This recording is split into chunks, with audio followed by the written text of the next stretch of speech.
வெளியில் வந்தோடனே முதல்ல போகணுன்னு நினச்சது திருச்செந்தூர் முருகன் கோவிலுக்கு தான்.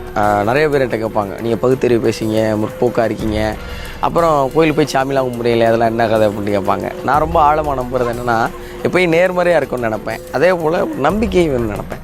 யாரை நம்புறது? நம்மளை நம்பணும். எங்கே சிக்கலாயிரும்னா, நம்ம வெளியில் யாரை வேணால் சந்தேகப்படுவோம், அது பிரச்சனை கிடையாது. ஆனால் நம்ம நிறைய இடத்துல சந்தேகப்படுவோம்ல, அது ரொம்ப பெரிய சிக்கலை கொடுத்துரும்.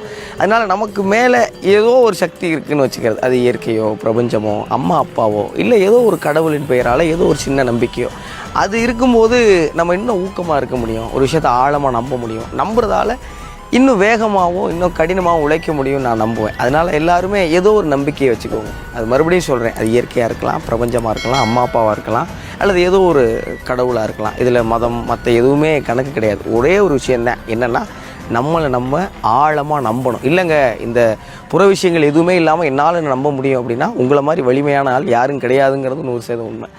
நம்புவோம், எல்லோரும் வெற்றி பெறுவோம். அப்புறம் அன்பு கொடுத்துக்கிட்டே இருக்கிற எல்லாருக்கும் ரொம்ப ரொம்ப நன்றி. ஏன்னா ஒவ்வொரு நாளும் உங்கள் அன்பில் நான் அப்படியே திகைச்சு போய்கிட்டு இருக்கேன். ரொம்ப ரொம்ப நன்றி.